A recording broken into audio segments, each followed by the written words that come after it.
أعوذ بالله من الشيطان الرجيم. بسم الله الرحمن الرحيم. وقلنا يا آدم اسكن أنت وزوجك الجنة وكلا منها رغدا حيث شئتما ولا تقربا هذه الشجرة فتكونا من الظالمين فأزلهما الشيطان عنها فأخرجهما مما كانا فيه وقلنا اهبطوا بعضكم لبعض عدو وَلَكُمْ فِي الْأَرْضِ مُسْتَقَرٌّ وَمَتَاعٌ إِلَى حِينٍ۔ سورۃ البقرہ میں ہم 4 مقاصد یہ بیان کر رہے تھے۔ مقصد اول اثبات التوحید، یعنی اللہ کی وحدانیت کو ثابت کرنا۔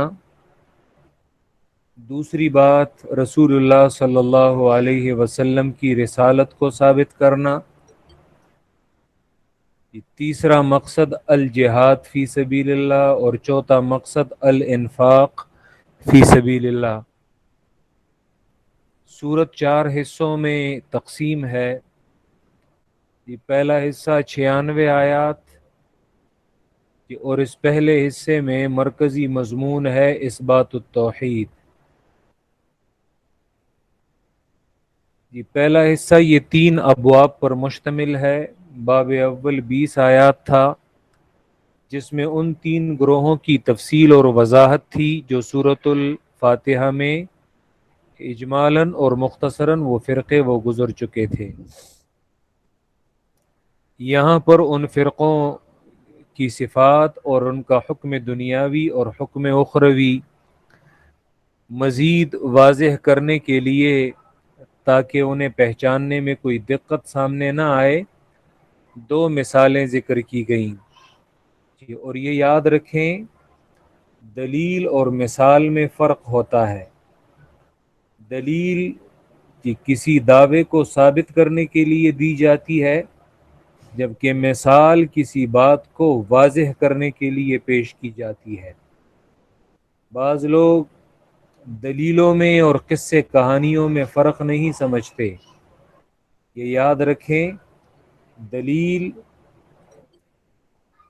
کسی بات کو ثابت کرنے کے لیے، جبکہ یہ جو قصے کہانیاں یا مثالیں یہ کسی بات کی وضاحت کے لیے ہوتی ہیں۔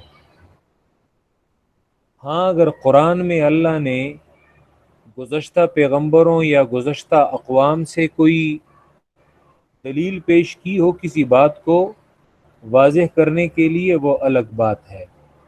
لیکن عام طور پہ لوگ جو قرآن کے حوالہ جات کے علاوہ، قرآن اور سنت کے علاوہ، یہ اپنے بزرگوں اور اپنے باپ دادوں کے جو قصے کہانیاں یاد رکھیں، ٹھیک ہے، ان سے آپ کسی بات کو واضح تو کر سکتے ہیں، لیکن وہ اسے دلیل نہیں کہہ سکتے۔ دوسرا باب آیت نمبر 21 سے 39 تک ہے،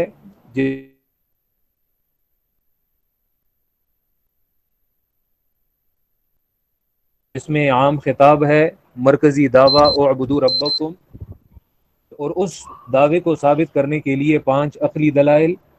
یہ پہلی دلیل الذی خلقکم، دوسری دلیل والذین من قبلکم، تیسری دلیل الذی جعل لکم الارض فراشا، چوتھی دلیل والسماء بناء، اور 5ویں دلیل وانزل من السماء ماء فاخرج به من الثمرات رزقا لکم۔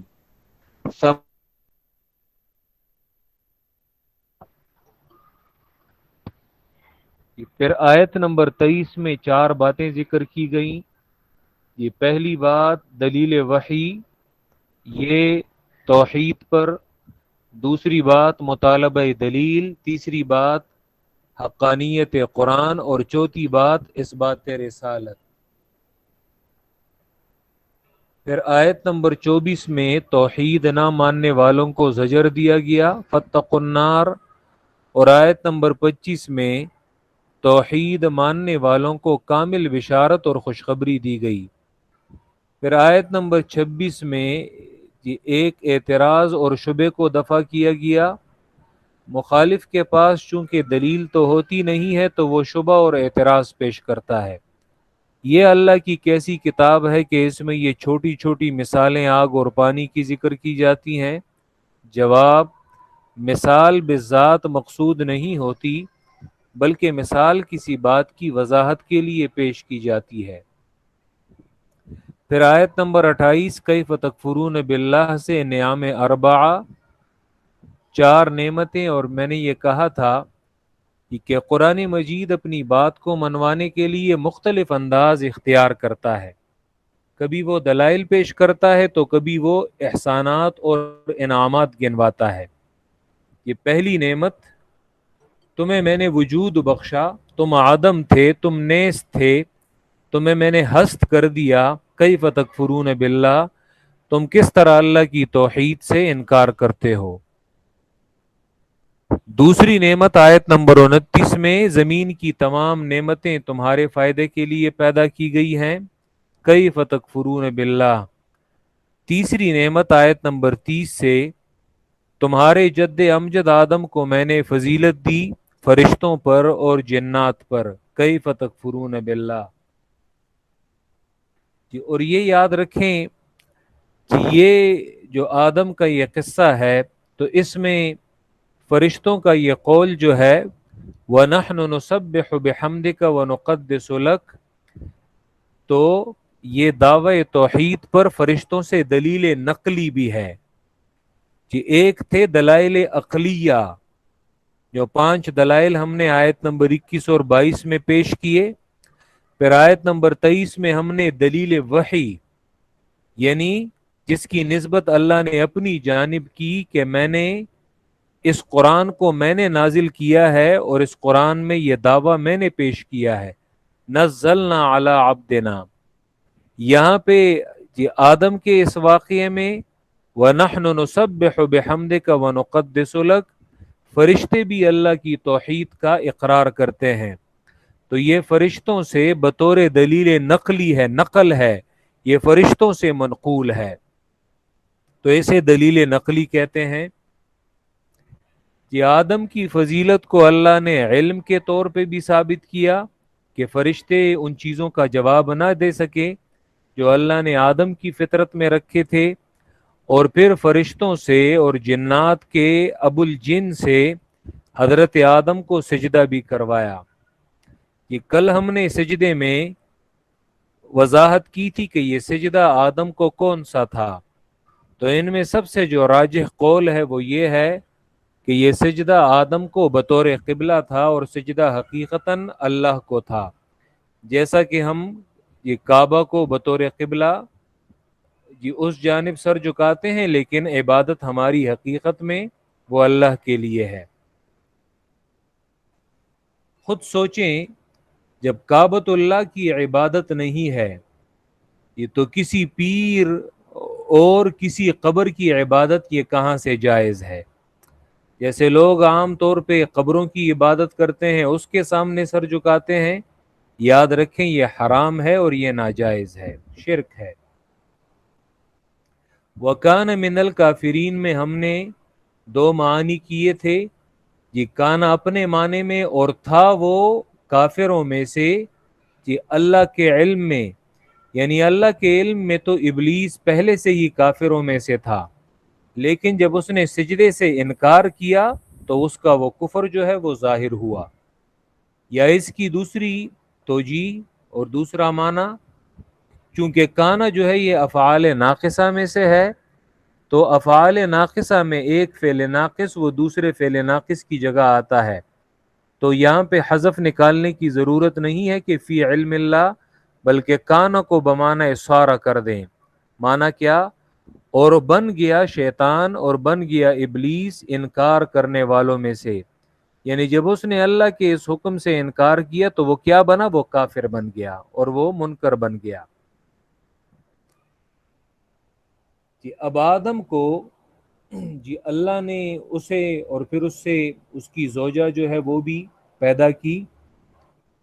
ٹھیک ہے، حدیث میں آتا ہے حضرت آدم کہ ان کی زوجہ کو کہ ان کی یہ بائیں پسلی ہے من ضلعها الایسر، کہ اس سے پیدا کیا گیا ہے۔ جو لوگ جن کے دلوں میں کجی ہوتی ہے تو وہ ہر چیز میں وہ یعنی ایسے نقطے جو ہے وہ تلاش کرتے ہیں، تو یہاں پہ پھر وہ عورت کے حوالے سے یہ گفتگو بھی کرتے ہیں کہ دیکھو یہ عورت کی تنقیص ہے اور یہ عورت کی توہین ہے، کہ اسلام اس بات کا قائل ہے کہ عورت یہ آدم کی بائیں پسلی سے جو ہے یہ پیدا کی گئی ہے۔ تو یاد رکھیں یہ جن لوگوں کے دلوں میں کجی ہوتی ہے کہ اسلام سے نفرت ہوتی ہے تو وہ اسی طرح کے فضول اعتراضات جو ہے وہ کرتے رہتے ہیں۔ حالانکہ کل کو ان سے سوال بنتا ہے کہ آج کا انسان مرد اور عورت جی ان کے جن اجزاء سے وہ بنتا ہے، تو کیا کل کو کوئی یہ بھی کہے گا کہ یہ بھی انسان کی توہین ہے؟ یاد رکھیں جن لوگوں کے دلوں میں کجی ہوتی ہے تو وہ ہر جگہ وہ انہی اعتراضات کو ڈھونڈنے کی کوشش کرتے ہیں۔ کہ آدم اور ان کی زوجہ جنت میں رہ رہے تھے، وَقُلْنَا اور کہا ہم نے یا آدم و اے آدم، یا آدم و اے آدم اسکن انت وزوجک الجنت، یا آدم و یہاں پہ ایک نقطہ یہ یاد رکھیں کہ قرآن مجید میں جتنے پیغمبر ہیں کہ آدم سے لے کر عیسیٰ تک، یا آدم ہے یا نوح ہے یا ابراہیم ہے یا موسیٰ یا عیسیٰ، تقریباً تمام پیغمبروں کے حوالے سے یا کے ذریعے یہ خطاب یہ آتا ہے کہ قرآن مجید میں اگر کسی پیغمبر کے حوالے سے یا نہیں آیا تو وہ یا محمد نہیں ہے۔ لیکن لوگ یعنی جس چیز کو اور جس لفظ سے خطاب کہ اللہ نے اپنے پیغمبر کو نہیں کیا تو امتی یہ کہتا ہے کہ اس حوالے سے یہ گستاخی اللہ نے نہیں کی لیکن میں یہ کروں گا۔ کہ قرآن مجید میں اللہ نے اپنے پیغمبر کو یا ایھا المزمل یا ایھا المدثر یا ایھا النبی یا ایھا الرسول ان الفاظ سے تو خطاب کیا ہے، لیکن یا محمد سے خطاب یہ نہیں کیا، اور قرآن مجید میں اسے منع بھی کیا گیا ہے۔ سورہ نور آیت نمبر 63،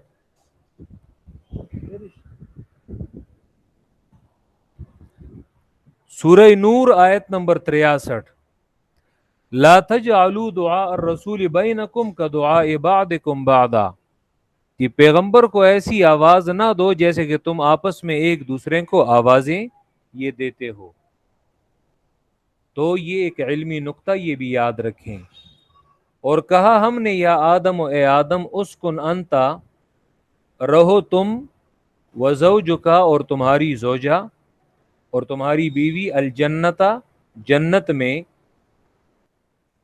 وکلا منہا رغدن اور کھاؤ دونوں منہا اس جنت میں، رغدن بغیر روک ٹوک کے، رغدن یعنی بسیار، رغدن بغیر روک ٹوک کے اور ہر ایک چیز وافر مقدار میں۔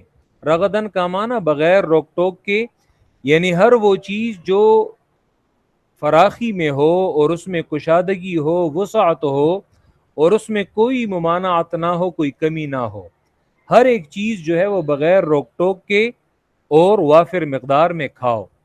وَكُلَا مِنْهَا رَغَدًا اور کھاؤ دونوں اس جنت سے، رغدن بغیر روک ٹوک کے، حَيْثُ شِئْتُمَا جہاں سے تم دونوں چاہو، لیکن صرف ایک چیز کو منع کیا گیا، وَلَا تَقْرَبَا هَذِهِ الشَّجَرَةَ اور قریب نہ ہو تم دونوں اور نزدیک نہ ہو تم دونوں، هَذِهِ الشَّجَرَةَ اس درخت کے، فَتَكُونَ مِنَ الظَّالِمِينَ یہ فتکونا علم نحوہ میں اسے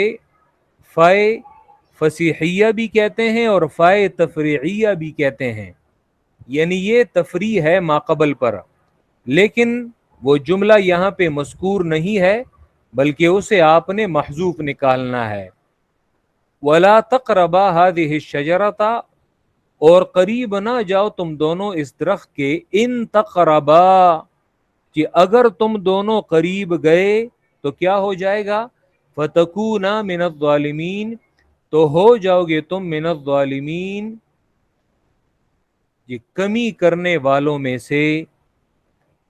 یاد رکھیں ظلم بمانے کمی ہے، یہ پیغمبر ظالم نہیں ہوتے، ظلم بمانے کمی یہ قرآن نے اسے استعمال کیا ہے، انشاءاللہ میں دلیل آپ کو یہ دوں گا۔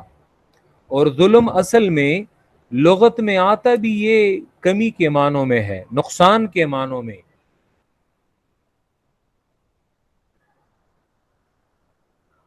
ٹھیک ہے، کہ ان تقربا، کہ اگر تم دونوں قریب گئے اس درخت کے، فتکونا من الظالمین، تو ہو جاؤ گے تم کمی کرنے والوں میں سے، یعنی اپنے لیے جنت کی یہ نعمتیں یہ کم کر دو گے اور اس سے محروم ہو جاؤ گے۔ سب سے پہلے تو یہ یہاں پہ لوگ ایک غیر ضروری گفتگو میں یہ مبتلا ہو جاتے ہیں کہ الجنتا، جنت سے مراد کون سی جنت ہے؟ تو ایک تو اس میں ایک لایانی گفتگو کرتے ہیں، مفسرین نے بھی یہاں پہ یہ گفتگو کی ہے، اور آخر میں اس کا کوئی خلاصہ اور کوئی نچوڑ نکلتا نہیں ہے، اسی لیے اس بحث کی کوئی ضرورت نہیں کہ ایک قول کے مطابق یہ جنت الخلد ہے، لیکن پھر اس پر انہی علماء نے اعتراض کیا ہے کہ جنت الخلد یعنی ہمیشہ والی جنت، اس میں تو نہ جی اللہ کی نافرمانی کوئی کرتا ہے اور نہ ہی اس سے نکلنا ہے، لیکن آدم نے تو اللہ کے حکم کی بظاہر مخالفت بھی کی ہے اور انہیں وہاں سے نکالا بھی گیا ہے، تو پھر اس کا کوئی نتیجہ نہیں نکلتا کہ یہ کون سی جنت ہے۔ دوسرا قول ذکر کرتے ہیں کہ اس سے مراد جنت عدن ہے، جنت عدن، پھر اس پر بھی اعتراضات۔ تیسرے قول کے مطابق یہ آسمانوں میں کہیں ایک جنت تھی، لیکن اس پہ بھی اعتراضات ہے کہ آدم کو یہ کہاں پیدا کیا گیا اور پھر وہ آسمانوں پہ، تو یہ مختلف۔ آخر میں یاد رکھیے اچھا قول جو ہے وہ کیا ہے؟ اچھا قول اس میں توقف کا ہے۔ توقف کہتے ہیں بس اللہ نے ایک جنت کا ذکر کیا ہے کہ اللہ نے انہیں کون سی جنت میں رکھا، انہیں اور ان کی بیوی کو، اور اسی جنت میں کس درخت سے منائے، پھر یہ درخت میں بھی کون سا درخت ہے، قرآن نے اس درخت کا تعین نہیں کیا۔ اسی لیے کہ اگر ابن جریر، تفسیر ابن جریر ان کا آپ مطالعہ کریں تو تفسیر ابن جریر میں ابن جریر طبری نے وہ فرماتے ہیں جی، وہ فرماتے ہیں کہ جی، وہ فرماتے ہیں اذا علما، کہ اگر ایک شخص جان جائے کہ اس جنت سے مراد کون سی جنت ہے، یا ایک شخص جو ہے وہ یہ جان جائے کہ اس درخت سے مراد کون سا درخت ہے، لم ينفع العالم به علمه،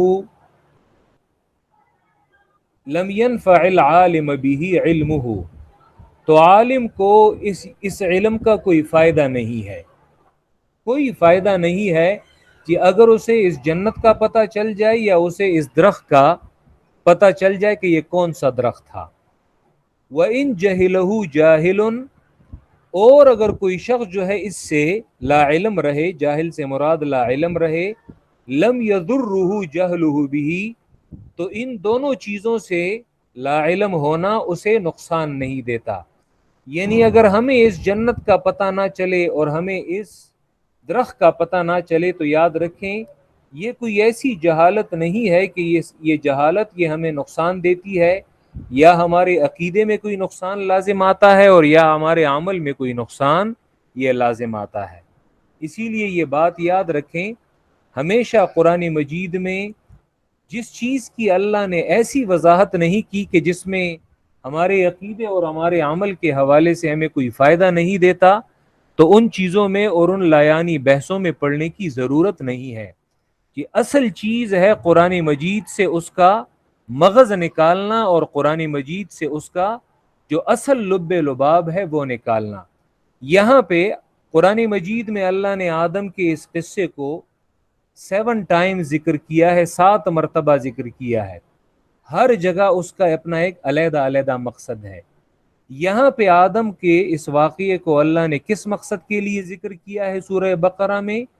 یہاں پہ مقصد یہ ہے کہ یہاں پہ انسان پہ بطور نعمت اور بطور احسان کے اللہ ایک نعمت کا ذکر کر رہے ہیں کہ تمہارے باپ اور تمہارے جد امجد آدم کو میں نے جنات اور فرشتوں پر فضیلت دی، تو تم کیسے اللہ کی توحید سے انکار کرتے ہو؟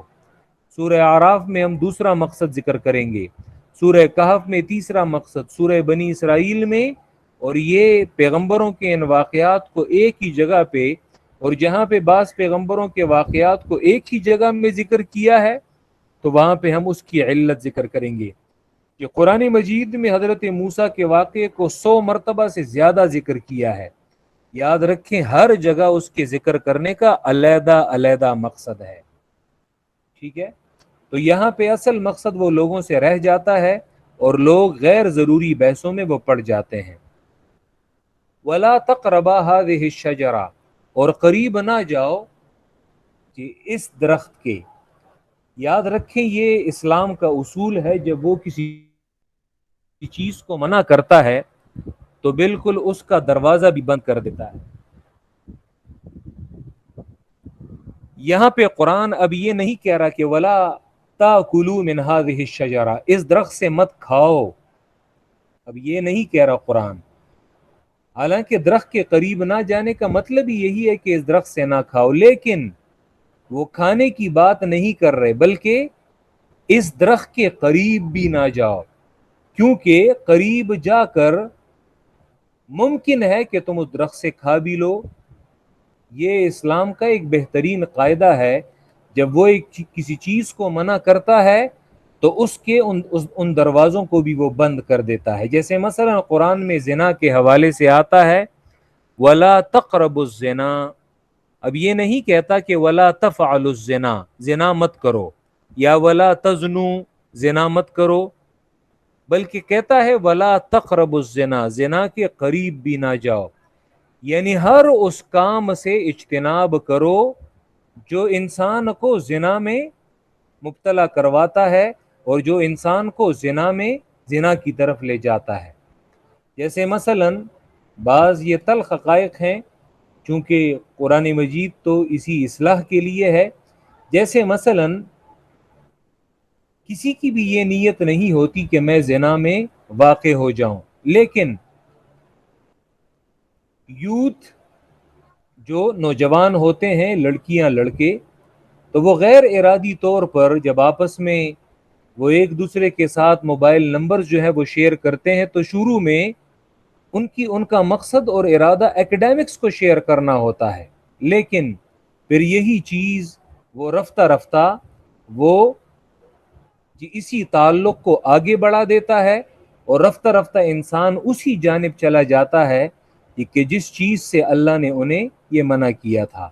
تو اسی لیے شروع ہی سے انسان اس چیز سے منع ہو جائے، انسان اس چیز سے رک جائے، تو آخر میں پھر اسے پچھتاوا نہیں کرنا پڑتا، اور آخر میں پھر اسے اس کام میں مبتلا جو ہے وہ نہیں ہوتا۔ حدیث میں بھی آتا ہے کہ بخاری کی روایت ہے کہ الحلال بین والحرام بین، حلال بھی واضح ہیں، حرام بھی واضح ہیں، وما بینہما مشتبہات، اور حلال اور حرام کے درمیان تیسری قسم جو ہے وہ مشتبہات ہیں، یعنی شکی اور مشکوک چیزیں ہیں کہ جن میں حلال اور حرام کا حکم واضح نہیں ہوتا۔ تو حدیث میں آتا ہے کہ جس شخص نے اپنے آپ کو ان مشکوک اور شکی چیزوں سے بھی بچایا، مشتبہ چیزوں سے، تو یاد رکھیں اس نے اپنے دین اور اپنے عزت کی حفاظت کی۔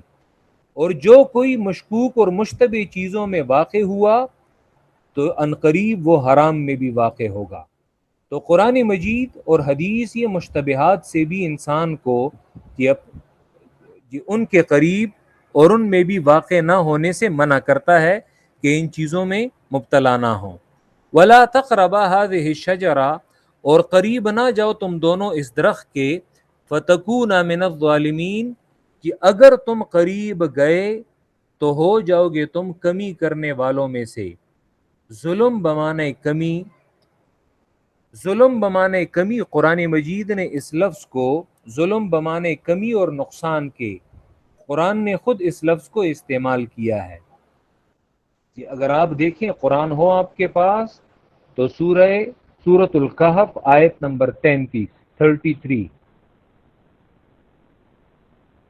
جنتین آتت اکلها ولم تظلم منہ شیئا.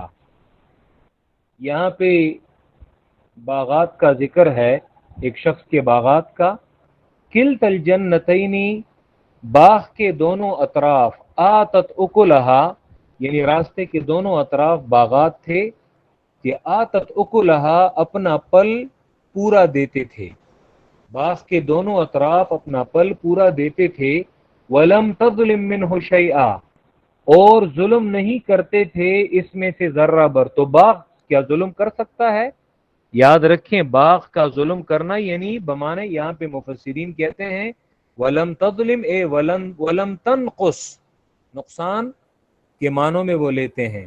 اور کمی نہیں کرتے تھے یہ باغات، باغ کے دونوں اطراف، من ہو، ان پھلوں میں اور اس میوے میں ذرہ بر، یعنی اپنا میوہ اور اپنا پھل وہ پورا کا پورا دیتے تھے ہر سال یا ہر سیزن میں جب اس میں وہ پھل آتے تھے.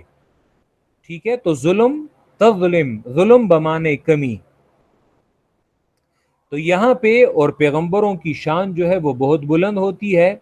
پیغمبر وہ معصوم ہوتے ہیں. اور دوسری یہ بات بھی کہ قرآن مجید سورہ طٰہٰ میں حضرت یہ آدم کے بارے میں کہتا ہے کہ حضرت آدم نے فنسیا، وہ بھول گئے تھے. وَلَقَدْ عَهِدْنَا إِلَىٰ آدَمَ مِنْ قَبْلُ، اور میں نے آدم کو حکم دیا تھا، وہی حکم ہے کہ اس درخت کے قریب نہ جانا. میں نے آدم کو یہ حکم دیا تھا، فنسیا، تو آدم بھول گئے تھے. وَلَمْ نَجِدْ لَهُ عَزْمًا، اور ہم نے انہیں یہ قصد اور ارادہ کرنے والا نہیں پایا تھا، یعنی آدم نے قصدن اس درخت سے کھایا نہیں تھا. تو جب ایک شخص جو ہے وہ قصدن کسی کام کو نہ کرے بلکہ وہ بھول جائے، تو یاد رکھیں بھول پہ کسی کی پکڑ نہیں ہوتی. بھول پر آپ کسی کو ظالم نہیں کہہ سکتے. مثلا ایک شخص کا روزہ ہے اور وہ روزے کی حالت میں بھول کر پانی پیے، کھانا کھائے، تو کیا وہ ظالم ہے؟ یاد رکھیں قرآن سورہ احزاب میں کہتا ہے وَلَيْسَ عَلَيْكُمْ جُنَاحٌ فِي مَا أَخْطَأْتُمْ بِهِ، جس کام میں تم خطا ہو جاؤ اس میں تم پر کوئی گناہ نہیں. لیکن وَلَكِن مَّا تَعَمَّدَتْ قُلُوبُكُمْ بِهِ، لیکن جن کاموں پر تمہارا دل قصد اور ارادہ کرے اس میں تم لوگوں کی پکڑ ہوگی اور اس میں تم پر گناہ ہوگا. تو حضرت آدم نے یہ قصد اور ارادہ نہیں کیا، وہ بھول گئے تھے. ٹھیک ہے، تو اسی لیے سورہ طٰہٰ میں یہ آتا ہے سیکنڈ لاسٹ پیج پہ، غالباً آیت نمبر 115 ہے، آپ وہاں پہ پھر دیکھ سکتے ہیں. 115 وَلَقَدْ عَهِدْنَا إِلَىٰ آدَمَ مِنْ قَبْلُ فَنَسِيَ وَلَمْ نَجِدْ لَهُ عَزْمًا. ٹھیک ہے، مفسرین وہاں پہ معنی کرتے ہیں وَلَمْ نَجِدْ لَهُ عَزْمًا، اے وَلَمْ نَجِدْ لَهُ قَصْدًا لِلْخَطِیئَہ، اور ہم نے انہیں اس خطا کا قصد کرنے والا نہیں پایا تھا، یعنی ان کا ارادہ اس خطا کا نہیں تھا. تو قرآن یہاں پہ کہتا ہے فَتَكُونَ مِنَ الظَّالِمِينَ، تو ہو جاؤ گے تم نقصان اٹھانے والوں میں سے، کمی کرنے والوں میں سے، یعنی تم لوگ اپنے لیے یہ جنت کی نعمت یہ کھو دو گے اور اس میں اپنے لیے کمی کر دو گے. میں نے یہ معنی کر دیا، قرآن میں ظلم بمانے کمی آتا ہے. ٹھیک ہے، کسی کو اس معنی پہ تسلی نہیں ہوتی اور وہ کوئی اور معنی کرنا چاہتا ہے تو یاد رکھیں اس کی مرضی ہے کہ وہ آدم کو ظالم کہے، یہ اس کی مرضی ہے. لیکن میں نے دلیل کے ساتھ ظلم بمانے کمی جو قرآن مجید نے اسے یوز کیا ہے، اور یہاں پہ بعض مفسرین نے بھی اس کی جانب اشارہ ہے. اور ظلم کا اپنا اصل لغوی معنی نقصان اور کمی ہے. فَأَزَلَّهُمَا الشَّيْطَانُ عَنْهَا، کہ ازل ذل یذل کہتے ہیں پسلنے کو، اور ازل جب باب افعال سے ہو جائے تو پسلانا۔ فَأَزَلَّهُمَا الشَّيْطَانُ عَنْهَا، تو پسلایا ان دونوں کو شیطان نے، عنہا اس جنت سے، ہا ضمیر اس الجنہ کی طرف راجع ہے، شیطان نے ان دونوں کو اس جنت سے پسلایا۔ اور سورہ اعراف میں آتا ہے وقاسمہما، اور قسم کھائی ان دونوں کو، انی لکما لمن الناصحین، میں تم دونوں کے لیے بڑا خیر خواہ ہوں۔ اور نیک آدمی جو ہے وہ جھوٹے کی قسم پہ بھی دھوکہ کھا جاتا ہے، اور ان کی جو جھوٹی باتیں ہوتی ہیں تو ان پہ دھوکہ ہو جاتا ہے۔ فَأَخْرَجَهُمَا مِمَّا كَانَ فِيهِ، تو نکالا شیطان نے ان دونوں کو، مما ان نعمتوں سے، کانا فیہ جو تھے یہ دونوں، فیہ ان نعمتوں میں، شیطان نے ان دونوں کو جنت کی ان نعمتوں سے نکال دیا۔ وَقُلْنَا، اور کہا ہم نے، اہبتوا جاؤ سب کے سب، بعضکم لبعض عدو، بعض تمہارے بعض کے لیے دشمن ہیں، وَلَكُمْ فِي الْأَرْضِ مُسْتَقَرٌّ، اور تمہارے لیے زمین میں مستقرن تھوڑا سا قرار ہے، یعنی زمین میں تمہاری یہ زندگی یہ مستقل نہیں ہے بلکہ تھوڑا سا قرار ہے اور تھوڑی سی زندگی ہے، وَمَتَاعٌ إِلَىٰ حِینٍ، اور فائدہ ہے ایک وقت مقررہ تک، یعنی زمین میں تم جا رہے ہو، تمہارا وہاں پہ قیام یہ کوئی مستقل نہیں ہے بلکہ تمہارا وہاں پہ ایک عارضی قیام ہے، اور تم لوگوں نے پھر میری طرف واپس ہمیشہ کے لیے لوٹ کے آنا ہے۔ ٹھیک ہے جی، تو یہاں پہ شیطان کی جانب اضلال، پسلانا، اس سے بھی ثابت ہوتا ہے کہ شیطان نے انہیں پسلایا ہے، اور پسلنا جو ہے یاد رکھیں یہ کوئی قصدن اور ارادتن نہیں ہوتا بلکہ یہ بھی خطاً ہی ہوتا ہے، یعنی ایک شخص جو ہے وہ قصدن پسلتا نہیں ہے بلکہ اسے پسل جاتا ہے غیر ارادی طور پر۔ ٹھیک ہے، غیر ارادی طور پر پھسل جاتا ہے، اور یہاں پہ نسبت بھی شیطان کی جانب جو ہے وہ کی گئی ہے، ٹھیک، جیسے میں نے سورہ طٰہٰ آیت نمبر 115 کی جانب یہ اشارہ کیا۔ وَقُلْنَا اهْبِطُوا بَعْضُكُمْ لِبَعْضٍ عَدُوٌّ، اور کہا ہم نے جاؤ بعض تمہارے بعض کے لیے دشمن ہوں گے۔ اس دشمنی سے مراد کیا ہے؟ یا تو حضرت آدم ان کی اولاد ان کے آپس میں اللہ نے جو دشمنی ہے اس دشمنی کی جانب اللہ نے اشارہ کیا ہے، ٹھیک ہے، کہ بعض لوگ آدم کے نقش قدم پہ چلیں گے اور بعض لوگ ابلیس کے نقش قدم پہ چلیں گے، تو آپس میں ایک عداوت جو ہے وہ پیدا ہوگی۔ اور یہاں پہ یا اس سے مراد یہ ہے کہ بعض تمہارے بعض کے لیے دشمن ہوں گے، کیا مطلب؟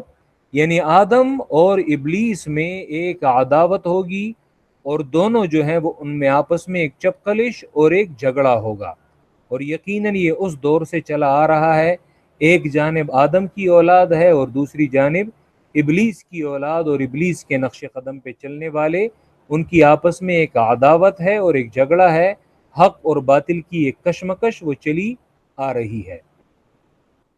ٹھیک ہے، دوسری بات یہ یاد رکھیں کہ حضرت آدم کو بعض لوگ کہتے ہیں جب آدم نے گناہ نہیں کیا تو پھر آدم کو جنت سے کیوں نکالا گیا؟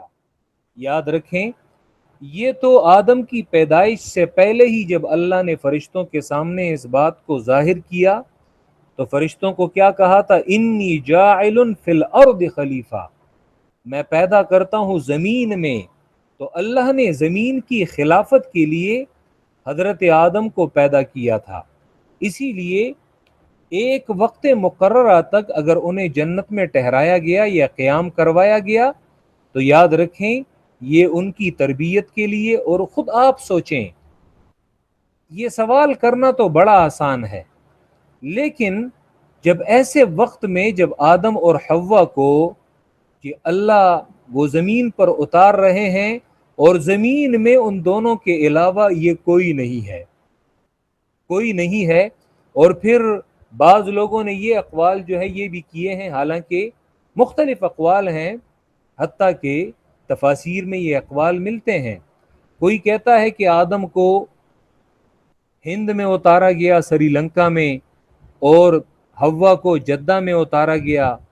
کوئی دوسرا قول کرتے ہیں، لیکن یاد رکھیں نزول کے حوالے سے یہ تمام اقوال ایک تو متعارض ہیں، آپس میں ٹکراتے ہیں، اور دوسری بات یہ کہ یہ درایت اور یعنی فہم قرآن کے بھی خلاف ہے، فہم قرآن کے بھی خلاف ہے. اس وجہ سے کہ ایک تو یہ کہ آدم اور حوا کو جنت سے اللہ نے ایک تو نکالا بھی ہے، ان کا اخراج بھی ہوا ہے، اور دوسری بات یہ کہ دنیا میں انہی دو سے نسل چلانا تھا، اور پھر اگر انہیں بطور سزا ایک کو ایک جگہ اتار دیا جائے اس پوری دنیا میں کہ پوری دنیا میں ان دونوں کے علاوہ کوئی اور انسان ہے بھی نہیں، تو یاد رکھیں یہ تمام اقوال کہ فلاں کو فلاں جگہ پہ اتارا، فلاں کو فلاں جگہ پہ اتارا، تو ان اقوال میں کوئی صداقت نہیں ہے، کوئی اتھینٹک دلیل اس پر نہیں ہے.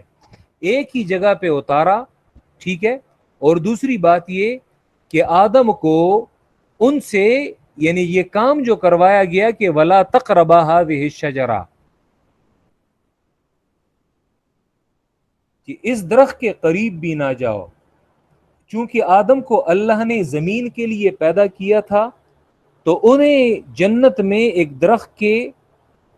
درخت سے منع کیا گیا، اور انہوں نے جب وہ کھایا تو اب اس کے کھانے کے بعد آدم کو ندامت ہوئی کہ یہ میں نے کیا کر دیا.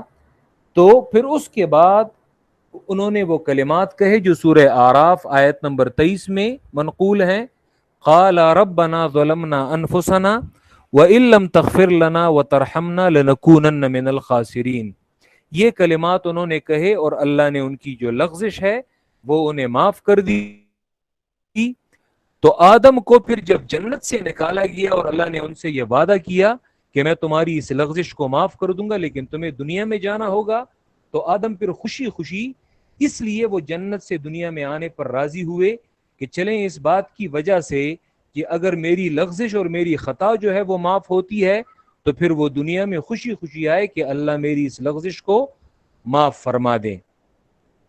ٹھیک ہے. اور پھر انہوں نے وہ کلمات وہ بھی کہے تھے کہ اسی طرح اگر انہیں جنت سے اتارا جاتا جبکہ دنیا میں ان دونوں کے علاوہ کوئی تھا بھی نہیں. آج ہم اپنے گھروں میں جب تاریکی ہوتی ہے اور یہ انسان بھی ہوتے ہیں تو ہم اپنے گھروں میں ڈرتے ہیں. خود سوچیں جب ایک غیر آباد زمین میں آپ حضرت آدم اور حوا کو اتاریں اور کوئی نہ ہو اس زمین میں، تو ٹھیک ہے ایک انسان پیغمبر ہو جو بھی ہو، لیکن پھر بھی ایک وحشت جو ہے وہ انسان پہ پھر بھی طاری ہوتی ہے. تو یاد رکھیں اعتراض کرنا یہ بڑا آسان ہوتا ہے، لیکن ذرا اس تصویر کو اپنے ذہن میں لایا جائے اور پھر یہ کہا جائے کہ واقعی دنیا کا اس وقت حال کیسے ہوگا جب حضرت آدم اور حوا کو اکیلے جنت سے جو ہے وہ اتارا گیا ہے اور انہیں دنیا میں بھیجا گیا ہے. تو اللہ نے ان کے لیے ایسی ترتیب برابر کی کہ وہ دنیا میں جائیں، خوشی خوشی جائیں، اور پھر وہاں پہ دنیا کا یہ نظام یہ شروع ہو جائے. ٹھیک ہے. جنت میں چونکہ کہ ان کی اولاد وغیرہ یہ پیدا نہیں ہو سکتی تھی، یہ کام جو ہے دنیا میں ہی ان کی نسل جو ہے وہ آگے بڑھ سکتی تھی، تو اسی لیے دنیا میں ان کا بھیجا جانا یہ ناگزیر تھا اور یہ ضروری تھا. آج کے لیے یہ 2 آیتیں یہ کافی ہیں. وَقُلْنَا اور کہا ہم نے یا آدم اے آدم اسکن رہو انت تم وزوجکا اور تمہاری بیوی الجنت جنت میں، وَكُلَا مِنْهَا رَغَدًا اور کھاؤ تم دونوں منہا اس جنت سے رغدن بغیر روک ٹوک کے، یعنی کشادگی سے فراخی سے، حیث شئتما جہاں سے تم دونوں چاہو، ولا تقربا هذه الشجرة اور قریب نہ جاؤ تم دونوں اس درخت کے، اگر قریب گئے فتکونا من الظالمین تو ہو جاؤ گے تم کمی کرنے والوں میں سے اپنے لیے، یعنی جنت کی یہ نعمتیں کھو دو گے، کم کر دو گے. فَأَزَلَّهُمَا الشَّيْطَانُ تو پسلایا ان دونوں کو شیطان نے عنہا اس جنت سے، فَأَخْرَجَهُمَا تو نکالا ان دونوں کو، مما ان نعمتوں سے کانا فیہ کہ تھے یہ دونوں فیہ ان نعمتوں میں. وقلنا اور ہم نے کہا اہبطوا جاؤ سب یہاں سے، بعضکم لبعض عدو بعض تمہارے بعض کے لیے دشمن ہوں گے، ولکم فی الارض مستقر اور تمہارے لیے زمین میں مستقر تھوڑا سا قرار ہے، عارضی قرار ہے، ومتاع اور فائدہ ہے، الی حین ایک وقت تک، ایک وقت مقررہ تک.